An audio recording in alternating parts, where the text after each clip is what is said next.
los cubanos, al menos los de mi época, tenían una frase de me la puso en China, te la voy a poner en China, que es que era una ecuación difícil, que te la voy a poner lejos también. Y China está ahora en el primer plano de todas las noticias. Nos acompaña Rafael Marrero, que, bueno, ustedes lo conocen, no necesita mucha presentación, pero acaba de escribir un libro que está teniendo muchísimo éxito, que se llama precisamente La Última Frontera, crónica de la resistencia de Estados Unidos contra la China comunista. Más claro, ni el agua, el título. El doctor Rafael Marrero, con un prólogo de Jorge Luis Sánchez Gras. Bienvenido, ¿cómo estás? Gracias, Cao, gracias por la invitación. A ver, aunque el título es obvio, por dónde va este tema de una guerra por la libertad y el futuro de Occidente, me gustaría, porque es muy oportuno, ¿no? ¿Sabías tú que iba a explotar esto de la manera que está explotando? ¿Qué nos puedes decir del libro? Bueno, llevo años estudiando el tema de China, soy sinólogo, es una de las especialidades mías, y ya es el segundo libro que he escrito sobre el tema de China. Ambos, afortunadamente, han tenido buena aceptación. Definitivamente terminé de escribir el último capítulo del libro el día que ganó Donald Trump las elecciones. ¿Ah, sí? Porque es que había dos posibilidades y dos eventualidades a nivel de probabilidades, ¿no? Del análisis probabilístico, de cuál hubiese sido el resultado final de la política exterior nuestra. Y entonces terminé precisamente el día de las elecciones de escribir ese último capítulo, que viene siendo el primero. Doy una mirada retrospectiva desde la llegada de Donald Trump a su segundo término como presidente, y llego con el comienzo, al comienzo de la pandemia, del COVID-19. Es un recorrido de casi 5 años de diferentes situaciones que hemos estado enfrentando con China, desde el robo de nuestra propiedad intelectual, desde todo el tema de las prácticas desiguales a nivel comercial, la estrategia de franja y ruta, el social imperialismo chino, en fin, la situación de Hunter Biden también la hablamos a fondo. Todas las situaciones y los puntos que muchas personas no conectan, que están vinculadas en el accionar del Partido Comunista Chino, están precisamente cubiertas en La Última Frontera. ¿Cuál cree usted que es el mayor peligro que representa China? Para comenzar, es el principal peligro y la amenaza inminente que tiene este país, o sea, y el mundo, porque China... ¿Cuál es? Bueno, a nivel militar tenemos un problema serio, tenemos a nivel cibernético, y le voy a explicar por qué. Ellos tienen, por cada recurso cibernético, experto en cibernética que nosotros tenemos, ellos tienen 50. El Ejército Popular de Liberación tiene una división, el Ejército Rojo, que tiene expertos en cibernética que son, en cualquier momento nos pueden lanzar un ataque y apagar prácticamente la banca, desactivar los puertos de este país y los sectores más importantes. O sea, la inteligencia de señales es muy avanzada, y la guerra cibernética que tiene China contra Estados Unidos es la más avanzada y la más agresiva, que no quepa la menor duda. Nos superan con creces en términos cibernéticos, ese es uno. Lo otro que es muy preocupante es la cantidad de movimientos sociales que han ido subvencionando a través del tiempo, y la guerra asimétrica también incluye una guerra cultural. Ellos nos han lanzado una guerra por años con instituciones, por ejemplo, Black Lives Matter, fue completamente subsidiado por una organización del Partido Comunista Chino. El movimiento Antifa también, según ha trascendido, y esas son las cosas que yo revelo en el libro, con toda su evidencia. Realmente es muy preocupante que han llegado al más alto nivel. La Casa Blanca, por ejemplo, la Jackie Bao, la espía del Partido Comunista Chino, que fue amante de Hunter Biden, fue quien recomendó al señor Joe Biden que se postulase y se presentase como presidente, como candidato presidencial. Y es preocupante que haya llegado a la Casa Blanca bajo sugerencia de la persona que le colaron los chinos precisamente a la primera familia de la República. Tiene una larga historia de penetración en lo que es guerra política ahora.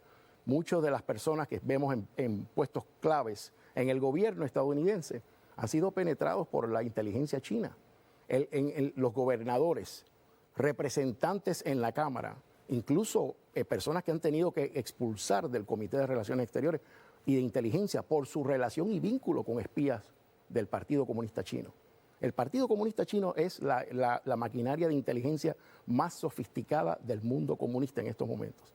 tiene realmente a Estados Unidos agarrado por las barbas. Y estamos tan y tan penetrados que recientemente fue que nos dimos cuenta del nivel tóxico de dependencia que tenemos hacia la República Popular China cuando lo de la pandemia. Pero llevan décadas, realmente décadas. Es un monstruo que nosotros hemos creado, que la política laissez-faire de acercamiento que también provocó Nixon y su estratega de relaciones exteriores propiciaron, ¿no?, un acercamiento a China para fue Kissinger. Correctamente, para distanciarlo de la Unión Soviética, supuestamente. Sin embargo, fíjese que yo confieso mi ignorancia, ¿no? Era un niño en esa época y siempre pensé, bueno, la culpa la tiene Nixon, pero el acercamiento de Nixon no llegó a los extremos de los de Carter. No es Nixon el que restablece relaciones diplomáticas con China, es Jimmy Carter en 1978-79, que no solo restablece relaciones con China, sino que retira la embajada de los Estados Unidos de Taiwán, de Taipei, y la traslada a Pekín. Sí. Oye, eso tiene un significado histórico tremendo porque en Taiwán, esa isla de apenas 36.000 kilómetros cuadrados, que llegó a tener 400% más de Producto Interno Bruto que toda la China continental en los años 70, 80, era el refugio de los que huían del comunismo. Y Estados Unidos consideraba que ese era el verdadero gobierno de China. Fue un cambio radical y me parece que fue Carter. Me gustaría saber cuando regresemos de la pausa qué piensa usted del rol de Jimmy Carter en lo que estamos viviendo hoy.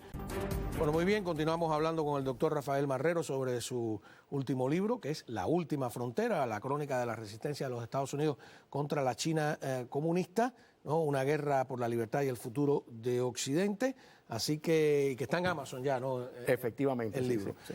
A ver, yo decía esto de, ok, Nixon hace el primer acercamiento, la política del ping-pong, se acerca a China, va a la visita, todo eso, pero quien rompe relaciones con Taiwán y establece relaciones diplomáticas con China en 1979, si no me equivoco, como en marzo, fue el presidente Carter. Esto se ha borrado de la historia, eso tiene un impacto porque hoy, y ahí es donde quiero yo a usted conducirlo a que me dé su opinión, Marco Rubio va a visitar Panamá y otros países de Centroamérica que por presiones de China han roto relaciones con Taiwán, empezando por el propio Panamá. Pero si yo fuera el presidente de alguno de esos países, cuando Marco Rubio me diga algo, yo le voy a decir, pero si ustedes son los primeros que lo hicieron, ¿cómo responder? ¿Tendrá Estados Unidos que revisar su política ambigua con Taiwán? ¿Por qué no poner dos embajadas, una en Pekín? Sí. ¿Por qué aceptar esa lectura de una sola China, que es una lectura complicada? Ese es el grave error, ese es el error fundamental. Esa política de una sola China ha sido nociva y ha perjudicado a Estados Unidos y también al pueblo de Taiwán. O sea, propiamente hablando, la República de China, como se le llama. Y a Macao. Totalmente, totalmente. Entonces estamos hablando de que no es solamente esa inconsistencia en cuanto a cómo tratar a los aliados estratégicos nuestros, porque nosotros tenemos un tratado de reciprocidad, tenemos una responsabilidad con Taiwán. Y también, por otro lado, tenemos una dependencia crónica de la industria de semiconductores, que si mañana se produce un ataque militar por parte de China, una invasión a Taiwán, según trascendió recientemente de uno de los think tanks que avalaron, por cierto, la tesis mía de que Estados Unidos se quedaría sin insumos para la guerra en una semana, que fue la tesis que nosotros comprobamos hace 2 años atrás. En noviembre, el Centro de Estudios Estratégicos Internacionales, el que hizo lo de las bases de Cuba, de los chinos en Cuba, hizo un wargaming, un ejercicio de modelos, simulación y análisis, lo que le llaman un tabletop exercise. Y ellos comprobaron precisamente que nos quedaríamos sin insumos para la guerra en una semana. Entonces estamos ante una situación muy preocupante. Tenemos que retomar el tema del acta de defensa, de producción de defensa, y tenemos que nacionalizar la producción de varios sectores, en particular el sector siderúrgico, y tenemos que invertir en lo que se llaman minerales estratégicos y desarrollar una política en Latinoamérica que no sea defensiva, sino que sea siempre por arriba de todos los intereses, que sea consistente. El problema con la administración de Estados Unidos, en ambos partidos republicano y demócrata, es la inconsistencia con relación a América Latina. Es una política muy, muy, muy débil y muy laxa en cuanto Bueno, más a que la inconsistencia es ignorancia, ¿no? De Gran hecho, Marco parte de Rubio eso, dijo, sí. no vamos a seguir ignorando la región. Ahora, volviendo a Taiwán, ¿no? Que yo siempre digo que es el Miami de los chinos. Sí, totalmente. Donde se refugió Chiang Kai-shek con el Kuomintang, que era a quien reconocía Estados Unidos y el mundo occidental, víctimas del avance comunista, etcétera, etcétera. Oiga, entregar a Taiwán, desde el punto de vista emocional, digo yo, es como que ahora cojan Miami y se lo den a los Castro, ¿no? Sí. Es una cosa tremenda. ¿Tú te imaginas cuántos disidentes, cuántos opositores hay allí que terminarían en las cárceles chinas, como han terminado en Hong Kong? Al otro día llegaron a 5 dueños de librerías que publicaban literatura que Pekín consideraba desviación ideológica y se los llevaron presos para territorio continental, Sí. y los han desaparecido. Bueno, si desaparecieron al jefe de la Interpol. Sí. Nadie más ha sabido dónde está. Sí. Son capaces de todo. Hicieron la masacre de Tiananmen y Estados Unidos no cambió 1 milímetro de su política hacia China. Sí. ¿Quién depende más? ¿Estados Unidos de China o China de los Estados Unidos? Creo que es una dependencia mutua porque somos también el primer cliente de ellos. Eso les presenta lo que se llama en economía problema de concentración de toda tu cartera. También cuando alguien te debe mucha plata y es tu cliente principal, eso crea un problema también para ti, de riesgo. Entonces hay que mejorar la relación, hay que redefinir las reglas de juego y parte de lo que hay que redefinir ahora es precisamente esas prácticas nebulosas de manipulación de la moneda, de estar robándonos nuestra propiedad intelectual. Cabo, este es el problema más serio del mundo. Cada año nos están robando entre 250.000 millones y 600.000 millones de dólares al año en propiedad intelectual. China es el gran usurpador de todo el trabajo que pagan los contribuyentes de Estados Unidos. Esos trabajos se tercerizan al sector privado, al sector de innovación y desarrollo, de investigación y desarrollo, y por eso es que ellos pueden sacar la última generación de aviones caza sin haber pagado los J-22 que tienen, sin haber pagado toda la inversión económica porque el pueblo contribuyente estadounidense la pagó.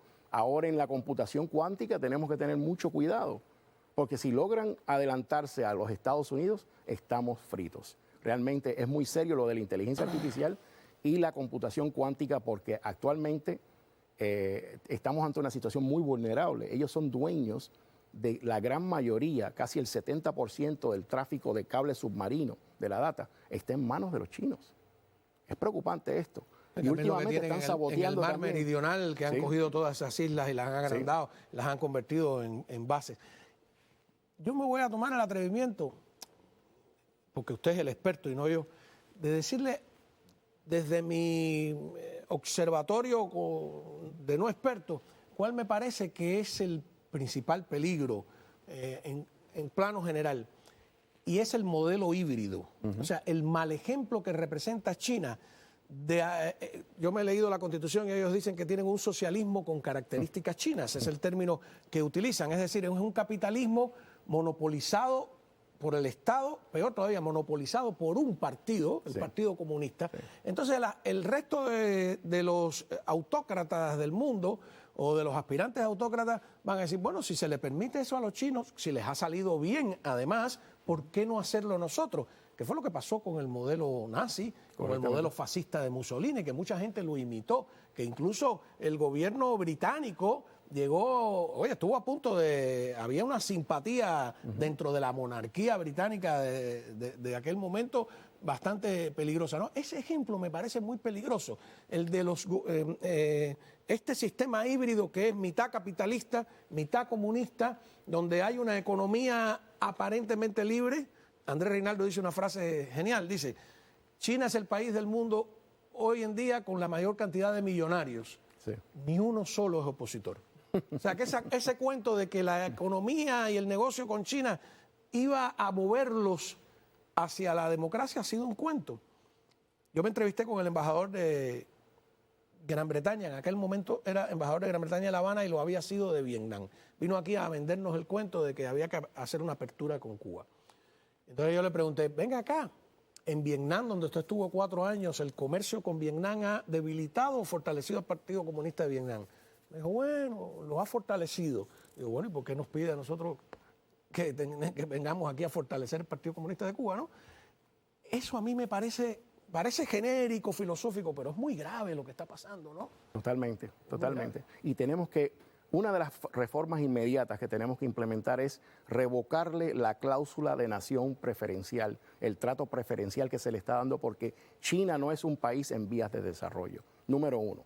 Okay. Número dos, tenemos que empezar a entender que China sobreproduce, basado en los planes quinquenales de ellos, todos los paneles solares, todos los vehículos eléctricos, y entonces nos practica a nosotros un dumping, y con subsidio del Estado chino, realmente, entonces nosotros le estamos comprando a ellos esa sobreproducción para ellos aparentar de que están creciendo la economía y que el socialismo va viento en popa y a toda vela. Y es todo lo contrario. Hay una pobreza en el interior de China. Totalmente. O sea, las periferias, Shanghái. Sí.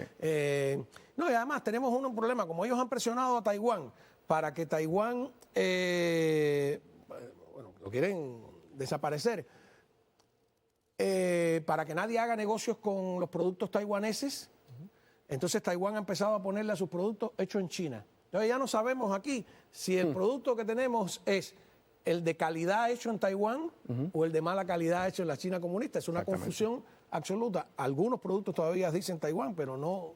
Fíjate que ya casi no lo hay. Antes había montones. Sí, ahora le ponen Republic of China, República de China, que es el nombre legal correcto, y el otro es la República Popular China. Así que uno viene de la Sí, porque Taiwán era claro, famosa antes. Sí, correctamente.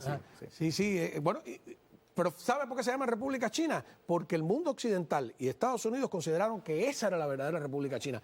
Carter viró la tortilla. Y sin embargo, exactamente. Y ahora resulta que la China verdadera es la no democrática. Es un problema complicadísimo. Yo no creo que sea fácil de solucionar, le soy sincero. No. Yo creo que hay que tomar medidas a nivel macro en estos próximos 4 años que van a ayudar a redefinir la relación. Estados Unidos está en un momento muy interesante, Cao. En los próximos 2 años, exactamente, la primera mitad del primer cuatrienio la primera mitad del cuatrienio de Trump, del segundo término, tiene algunas características muy interesantes. La gran mayoría de los tratados comerciales se van a renegociar ahora. Ahora toca en el 26 el Tratado de México, Estados Unidos y Canadá, que es fundamental. También hay que redefinir ahora el tema con China, y hay varios tratados a nivel mundial comercial que hace décadas no se han reexaminado. Hay costes de vida que han aumentado, la situación global ha cambiado. Es hora de reexaminar esos tratados que tenemos con las naciones para que sean más preferenciales a Estados Unidos. Y además hay muchos conceptos que son discutibles. En la radio con José Antonio Évora y con Andrés Reinaldo y con Miguel Cosío, eso le hemos dado para adelante y para atrás porque tenemos más tiempo, ¿no? Aquí en la televisión es complicado, ¿no? Le pido un poco disculpas al público porque quizás estamos un poco teóricos, pero vale la pena. A ver, no, se van a China porque la mano de obra es más barata. Esa no es la única razón, porque si eso fuera verdad, hay otros lugares del mundo donde la mano de obra es más barata, ¿no? Como Turkmenistán, por ejemplo, algunos países de África, etcétera, estarían llenos de fábricas, y no es así. Hay otras razones, y entonces también debería aquí hacerse el proceso de rebajar impuestos, rebajar regulaciones, hacer que las empresas solitas sientan que no tiene sentido irse a producir allá. Sí. Lo que pasa es que yo he visto en YouTube algunas de esas empresas y desmontarlas no es fácil. No es fácil, pero lo que tienen ahí es... Pero es un problema de voluntad política, sobre todo a nivel regulatorio aquí y de las uniones en este país. O sea, nosotros tenemos que llegar a un acuerdo para ver qué es más importante, permanecer aquí, mantener la producción aquí en Estados Unidos, crear empleos decentes con los que la gente pueda pagar el colegio, digamos, el lugar donde viven, mantener un nivel de vida estable, crear una clase media estable en este país. California es uno de los países más responsables de la huida de los estados. Sí, de todos los estados. Pero estamos hablando el principal culpable de que se vayan compañías para Asia. ¿Por qué? Por el tema regulatorio. Es una cosa terrible. Pero... demasiadas restricciones para operar. Yo personalmente estoy a favor del libre comercio. Lo que pasa es que no con una dictadura comunista. No. Que te hace todas las trampas del mundo. Claro. Es un rejuego. Y la Unión Europea, aunque son países democráticos, es verdad que yo he estado en Bruselas, que por cierto, tienen 2 sedes gastando dinero, una en Estrasburgo con unos edificios fabulosos y otra en Bruselas, la Unión Europea. Es una gastadera de dinero Más tremenda. ecológica la otra. Ajá, sí, es tremendo. Y si vas a los estacionamientos, pues están los autos de lujo ahí, quedan al cuello. Y vi un debate de lo más curioso, donde defendiendo el plátano de las Islas Canarias.